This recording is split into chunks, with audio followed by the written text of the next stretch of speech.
자, 이번에는 통계적 추론의 이제 두 번째 이야기인데요. 바로 이 가설 검정에 대한 얘기가 되겠습니다. 자, 그래서 이 가설 검정이라고 하는 것이 어떤 것인지 그 개요부터 먼저 그 설명을 좀 드리도록 하겠습니다.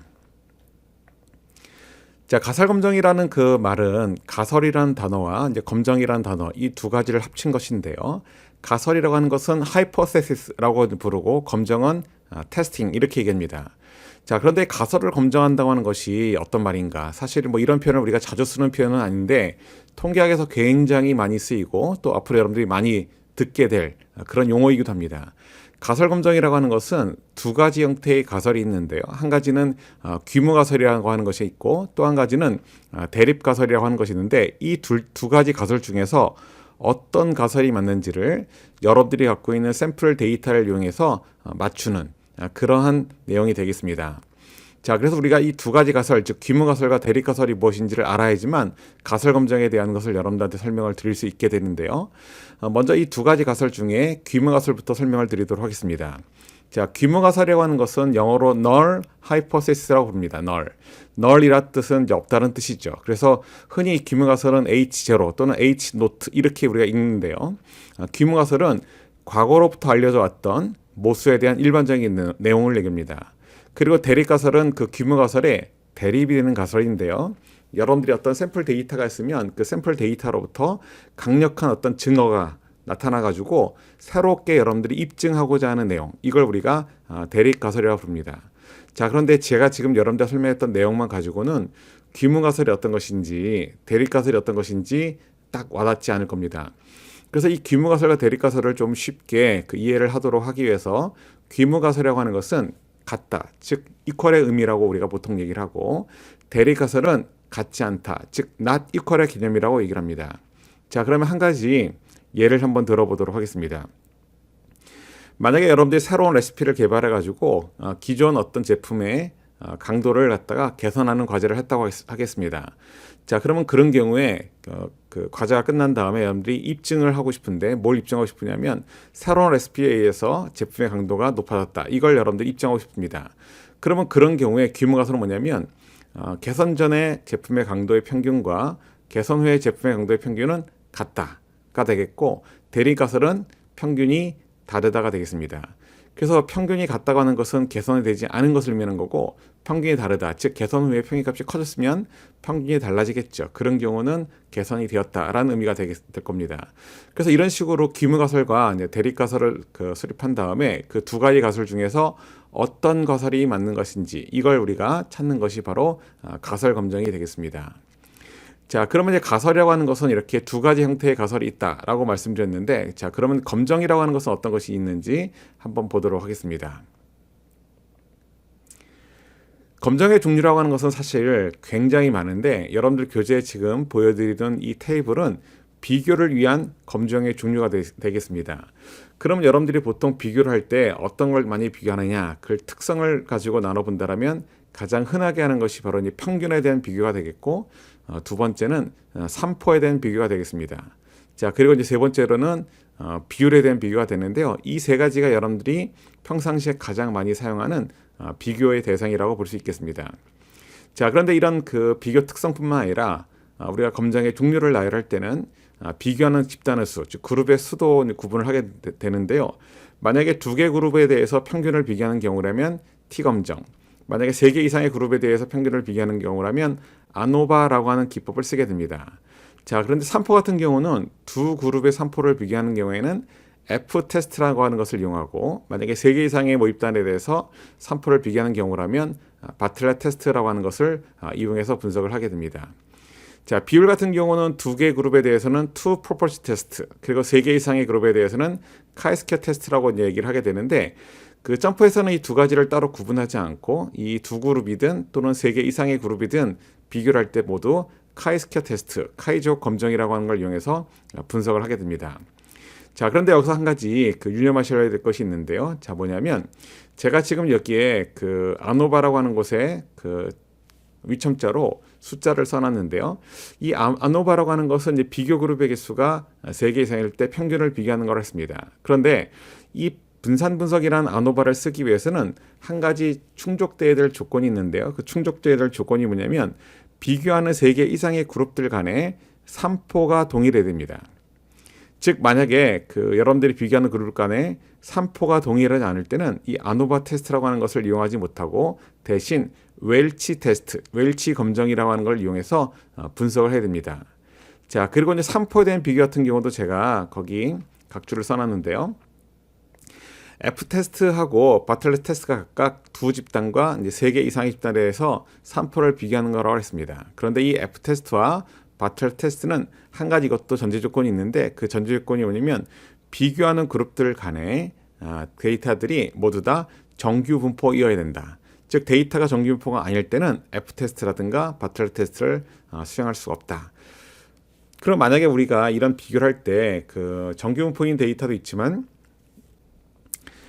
정규 분포가 아닌 데이터들도 있습니다. 그래서 정규 분포가 아닌 경우에는 어떤 분석 기법을 이용하냐면 바로 아래쪽에 각주를 보시면 레베니 테스트, 레베니 검정이라고 하는 걸 이용해서 여러분들이 분석을 하시면 되겠습니다. 이거는 뒤에서 점프를 가지고 학습을 하면서 다시 한번 설명을 드리도록 하겠습니다. 자, 그러면 우리가 이런 검정의 종류를 이제 알아봤는데요. 다음은 이런 가설 검정을 어떻게 수행을 하는지 그 절차를 한번 알아보도록 하겠습니다. 자, 가설 검정을 수행하는 절차는 첫 번째 일단 가설을 써야 되겠죠. 그래서 앞서 말씀드린 것처럼 귀문 가설은 뭐, 그리고 대립 가설은 뭐, 이렇게 귀문 가설과 대립 가설을 먼저 수립을 하는 겁니다. 자, 두 번째는 유의 수준이라고 하는 것을 결정을 해야 되는데요. 유의 수준. 자, 근데 이 유의 수준이라는 단어는 아마 여러분들이 익숙하지가 않은 단어일 것 같습니다. 들어본 적은 있을지 몰라도 정확하게 그 의미가 무엇인지는 잘 모를 것 같은데요. 이거는 잠시 뒤에 제가 설명을 드리도록 하고, 다만 그 옆에다가 유의 수준 결정 오른쪽에다가 거기다가 일반적으로 5%라고 써두시기 바랍니다. 자, 그리고 이제 세 번째는 P값을 산출한다고 했는데요. 자, 이 P값도 여러분들이 아마 생소한 그런 용어가 될 것 같습니다. 그래서 이 P값에 대한 정의도 여러분들 제가 설명을 좀 드리도록 하고, 자, 그러면 네 번째 단계에서는 결국 우리가 앞서 말씀드린 것처럼 가설 검정이라고 하는 것은 귀무 가설과 대립 가설 중에서 어떤 가설이 맞는 것인지를 판단하는 것, 그게 바로 가설 검정이라고 하겠죠. 자, 그럼 귀무 가설에 대해서 우리가 채택 혹은 기각을 결정을 해야 되는데, 이걸 판정하기 위해서는 어떤 방법을 쓰냐면 P값이 만약에 유의선 알파보다 작거나 같다라면 그때는 귀무 가설을 기각합니다. 자, 그런데 만약에 P값이 유의선 알파보다 크다, 그러면 그런 경우는 귀무 가설을 우리가 채택을 합니다. 그래서 이거는 여러분들이 꼭 기억을 하셔야 되는데, 유의 수준에 대한 정의가 무엇인지, P값에 대한 정의가 무엇인지를 몰라도 사실 가설 검정을 하는 데는 전혀 문제가 되지는 않습니다. 그래서 다만 여러분들이 지금 제가 말씀드린 것처럼 P값이 작을 때는 유의수준 알파보다 작을 때는 귀무 가설을 기각한다. P값이 클 때는 귀무 가설을 채택한다. 이거는 여러분들이 꼭 기억을 하셔야 되겠습니다. 다만 나중에 여러분들하고 제가 설명을 드리겠지만 P값이 유의수준 알파보다 클 때 우리가 귀문 가설을 채택한다라고 제가 좀 전에 말씀을 드렸지만 이러한 표현은 사실은 정확하게 얘기하자면 올바른 표현이 아닙니다. 다만 여러분들이 조금 헛갈릴 수 있기 때문에 제가 이렇게 귀문 가설을 채택한다 또는 귀문 가설을 기각한다 이런 표현을 쓰고 있지만, 귀문 가설을 기각한다는 표현은 있지만 귀문 가설을 채택한다는 표현은 따로 없습니다. 그래서 이거는 나중에 제가 정확한 표현이 무엇인지는 제가 설명을 드리겠지만 일단은 여러분들이 귀문 가설을 채택한다라고 보시면 이해가 쉬울 것 같습니다. 자, 그러면 지금 여기 있는 이 절차대로 우리가 가설 검증을 수행하게 되는데, 자, 여기서 여러분들이 잘 모르는 용어가 뭐냐면 유의수준 알파라고 하는 것이 무엇인지, 그리고 P값이라고 하는 것이 무엇인지, 자, 이 개념을 잘 모르기 때문에 이 얘기를 조금 해보도록 하겠습니다. 자, 그런데 이 P값과 유의수준 알파에 대한 얘기를 하기 위해서는 먼저 알아야 될 것이 있는데요. 자, 그게 바로 뭐냐면 바로 이 알파 리스크와 베타 리스크에 대한 것이 됩니다. 그래서 먼저 이 알파 리스크는 무엇이고 베타 리스크는 무엇인지 이것부터 설명을 좀 들어보도록 하겠습니다. 지금 여러분들 교재에서는 이제 추락 검사를 기준으로 제가 이제 설명을 드리고 있는데, 이 추락 검사에서 하는 행위하고 우리가 가설 검정에서 하는 행위가 상당히 유사하기 때문에 우리가 여기 있는 이 추락 검사 예를 가지고 설명을 좀 드리도록 하겠습니다. 그 추락 검사라고 하는 것은 어떤 그 로트가 구성이 되면 그 로트로부터 샘플을 뽑아 가지고 검사를 합니다. 그래서 그 샘플 내에 들어있는 그 분량의 수가 기준보다 작다라면 그 로트를 합격 처리하고, 만약에 분량의 수가 많다라면 그때는 그 로트를 우리가 불합격 처리하게 됩니다. 자, 그런데 가끔 우리가 합격을 시킨 로트를 여러분들이 커스텀한테 보냈을 때 가끔 어떤 문제가 있냐면 불량인 제품이 합격이 되어서 출하가 되는 경우가 있습니다. 그럼 불량인 제품이 합격이 되어 출하를 하게 되면 그 불량인 제품을 받은 커스터머는 사실 기분이 별로 안 좋겠죠. 그래서 이렇게 불량인 제품을 제 돈 내고 사간 고객이 불량인 제품을 받는 것, 그런 걸 우리가 뭐라고 하냐면 그것을 우리가 소비자 위험도, 영어로는 이것을 커스터머스 리스크라고 부릅니다. 바로 이 커스터머스 리스크를 다른 말로는 베타 리스크라고 부릅니다. 자, 그러면 그러한 고객들이 가만히 있는 것이 아니라 그러한 불량 제품을 받았을 때 여러분들한테 클레임을 하게 됩니다. 그러한 클레임을 자꾸 받게 되면 그 출하검사를 맡고 있는 대장 입장에서는 별로 기분이 안 좋겠죠. 그럼 어떻게 되냐면 출하검사원들에게 일장 훈시하게 될 겁니다. 검사를 더 철저해, 뭐 이런 식으로 얘기를 하겠죠. 그러면 그다음부터 검사가 어떻게 이루어지냐면 좀 더 타이트하게 검사가 이루어질 겁니다. 즉 어지간하면 양품이 되었던 그런 것들도 다 불량을 처리한다는 거죠. 그래서 로트가 이제 불합격당하면, 불량이 많아서 로트가 불합격당하면 어떻게 하냐? 대개 그 불합격당한 로트에 대해서 뭘 하게 되냐면 재검을 하게 됩니다. 근데 이 재검은 출하에서 하는 것이 아니고 대개는 생산 쪽에서 담당을 해가지고 재검을 하게 되는데요. 그래서 이 불량이 난 로트 전체에 대해서 재검을 해보니까 어쩐 일인지 다 양품이 된 겁니다. 즉 출하 쪽에 너무나 타이트하게 검사를 하다 보니까 사실은 양품인 제품들도 불량으로 판정을 잘못한 것이죠. 그럼 이런 경우는 이번에는 누가 화가 나냐면 바로 생산자가 화가 납니다. 그래서 이런 걸 우리가 생산자 위험도, 영어로는 이것을 Producers Risk라고 부르고, 이 Producers Risk를 다른 말로는 알파 리스크라고 부릅니다. 자, 그러면 이러한 문제가 자꾸 발생을 하게 되면 그 제조부서에서는 가만히 안 있겠죠. 출하 쪽에다 항의를 하게 될 겁니다. 그럼 출하 쪽에서는 그런 항의를 받고 그다음부터 어떻게 하냐면 어지간하면 또 양품으로 판정을 해서 합격을 시키는 겁니다. 그런 일이 또 벌어지게 되면 또 고객들이 클레임을 걸겠죠. 그래서 이 알파 리스크와 베타 리스크는 마치 놀이터에 있는 시소 같습니다. 알파 리스크를 낮추려고 하다 보면 베타 리스크가 높아지고, 베타 리스크를 낮추려고 하다 보면 알파 리스크가 높아지는 이런 구조로 되어 있는데, 왜 우리가 가설 검정을 얘기하다가 갑자기 이 출하 검사 얘기를 하게 되냐면 출하 검사와 가설 검정의 기본적인 원리가 똑같은데요. 왜 똑같다고 얘기냐면 우리가 지금 하는 가설 검정에서는 규모 가설이라고 하는 것을 채택할 것인가 아니면 기각할 것인가, 이거를 우리가 판정을 하려고 하는 겁니다. 그런데 만약에 규모 가설에 적혀 있는 내용이 사실은 거짓인데 만약에 규모 가설을 채택했다. 그러면 거짓인 거를 채택했으니까 뭔가 판단을 잘못한 거죠. 그 잘못된 판단을 똑같이 베타 리스크라고 봅니다. 그럼 반대로 양품을 불합격 처리한다. 양품을 불합격 처리한다는 것은 규모 가설이 사실은 참입니다. 규모 가설에 적혀있는 내용이 참이면 채택을 해야 되는데 그걸 기각을 했다는 얘기입니다. 참인 규모 가설을 기각하기 때문에 역시 판단을 잘못한 것인데요. 그러한 잘못된 판단을 알파 리스크라고 부릅니다.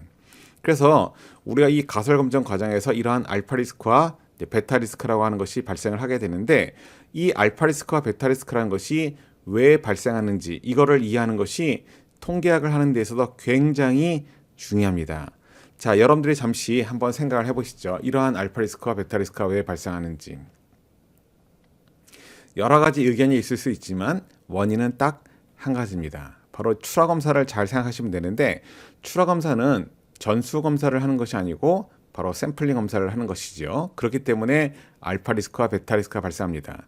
마찬가지로 우리가 하는 가설 검정도 사실은 모집단 전체를 이용해서 이러한 검정을 하는 것이 아니고 샘플 데이터를 이용해서 가설 검정을 하기 때문에 그런 연유로 인해서 알파 리스크와 베타 리스크가 발생한다. 그런 의미가 되겠습니다. 즉 통계학은 사실 100% 정확한 분석이라고 하는 것은 있을 수가 없는데, 왜 그러냐면 결국은 샘플 데이터를 가지고 분석을 하다 보니까 이렇게 판단을 잘못하게 될 알파 리스크와 베타 리스크라고 하는 것이 발생할 수 있다. 그런 의미가 되겠습니다. 자, 그래서 지금 여러분들 교재 그 다음 슬라이드를 보면 이런 알파 리스크와 베타 리스크에 대해서 좀 더 자세히 설명한 것이 있는데요.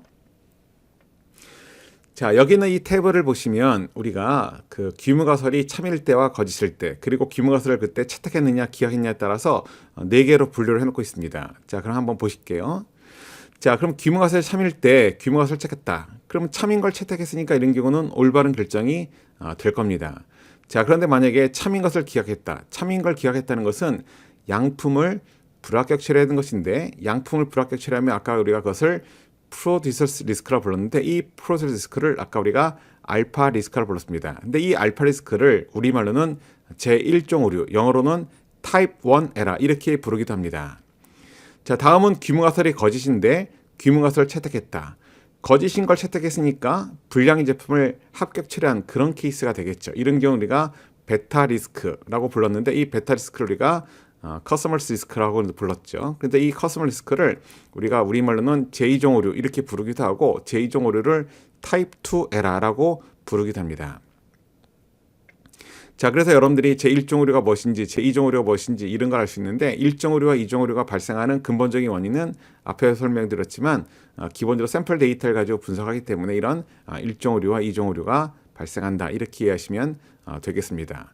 자, 그런데 여기서 한 가지 추가로 잠깐 설명을 드리자면, 귀무가설이 거짓인데 그것이 거짓이라서 귀무가설을 기각했다. 그러면 틀린 것을 틀렸다라고 올바르게 판정한 것이죠. 이렇게 틀린 것을 틀렸다고 올바르게 결정하는 것을 우리가 영어로는 파워라고 합니다. 우리말로는 검정력이라고 부르는데, 추러검사에 가보면 그 추러검사원 중에 그런 사람이 있죠. 딱 분량만을 찝어내는 그런 추러검사자가 있는데, 그런 추러검사들을 보통 우리가 뭐라고 부르냐면, 저 사람이 검출력이 뛰어나 뭐 이런 얘기를 하는데, 그 검출력과 비슷한 개념이 사실 검정력이 됩니다. 그래서 이 검정력은 영어로 파워라고 부르는데, 검출력이 높을수록 좋은 것처럼 이 검정력 파워도 크면 클수록 좋습니다.